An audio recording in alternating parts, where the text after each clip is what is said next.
This one word may be ruining all of your relationships. And not only that, but it's causing you to not be able to overcome and process through the trauma that you've experienced in your life. And that one word is vulnerability. And if there's one word that I hear misunderstood most often inside of my clinical setting, it has to be the word vulnerability. Now, I mean, there's a lot that we get wrong, and there's a lot of misconceptions that we have in our minds, but vulnerability seems to be the topic of the year right now.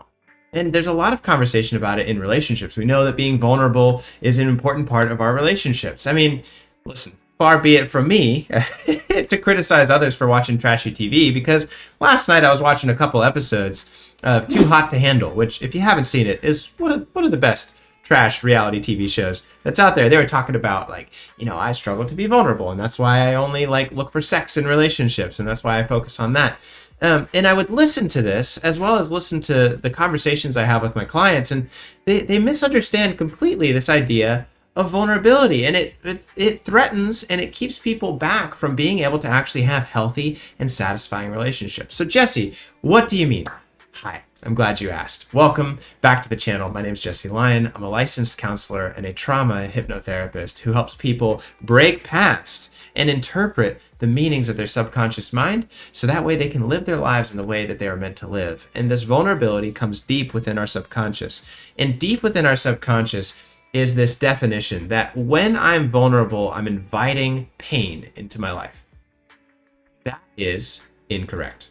When you are vulnerable, it does not mean that you're inviting people to hurt you. It does not mean that you're inviting pain into your life. That would be silly, right? Why would anybody be vulnerable if that really was what we believed vulnerability to be, right? I'm going to open myself up. I'm going to show the raw and scary parts of myself to another so that way they can just hurt me with it. And then I'm just going to trust that they don't hurt me with it. That's very silly. I don't recommend any of my clients put themselves in a vulnerable situation just in order to get hurt, because that's the strong and healthy thing to do. No. But what does happen is a skipped step in between the two that your subconscious mind just jumps over, and that's where all the trouble lies. Let me give you an example, right? If I have some uncomfortable truths about myself, right? Maybe I have a difficult past, or maybe I'm insecure about the size of my earlobes. I don't know. Let's go with earlobes, right? And so I share that with someone, a difficult truth. Hey, sometimes I look in the mirror and I just think, damn, my earlobes are just far too large, right? I'm sharing an uncomfortable truth with somebody. Now, they may come back and say, next time they see me, they say, what's up, big lobes? Well, that would hurt my feelings. I'm insecure about my earlobes and they're picking on me because of my earlobes. That is what we often think vulnerability is. But the step in between is the reason that hurts.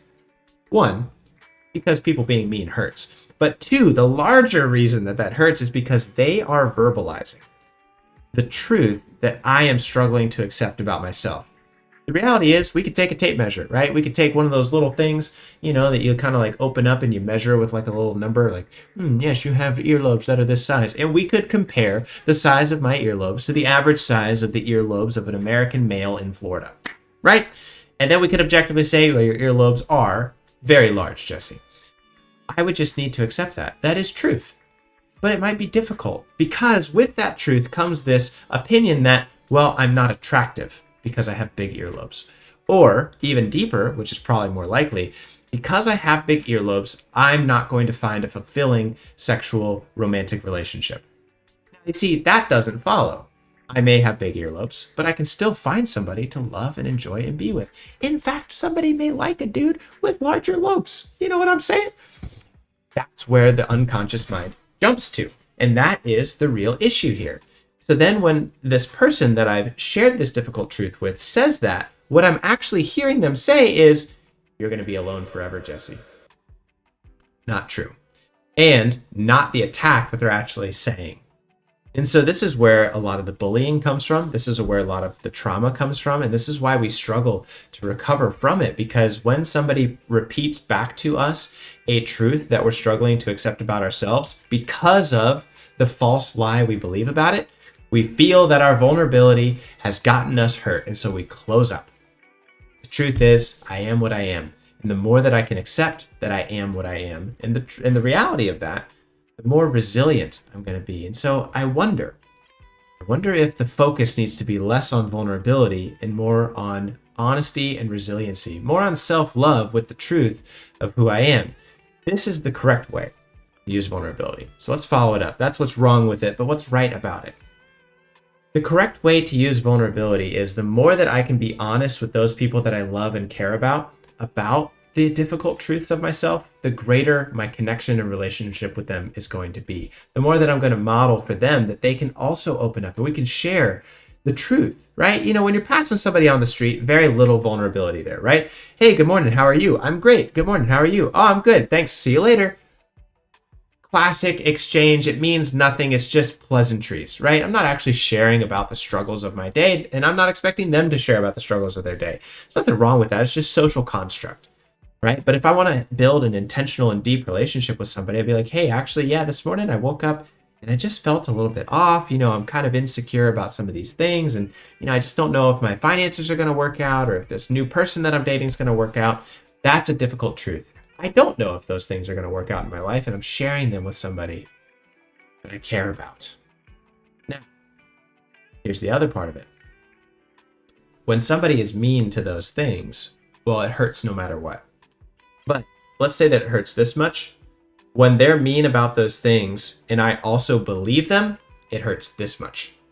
That's what I'm trying to help you avoid. Just because you're vulnerable does not mean that you're inviting other people to hurt you. Vulnerability allows us to connect closely with somebody. When I give somebody a hug, a physical manifestation of vulnerability, I spread my arms out, make myself less defensive, and I show the true parts of my body that are a little bit squishy, a little bit soft, right? If someone were to poke me in the belly, it would hurt a lot more than if they poked me in the arms because I'm like holding them up like this. You see what I'm saying? That's what we're doing emotionally too. It's like I'm going to show you the real parts of myself and invite you to share your real parts of yourself. And then we hug, right? Belly button to belly button.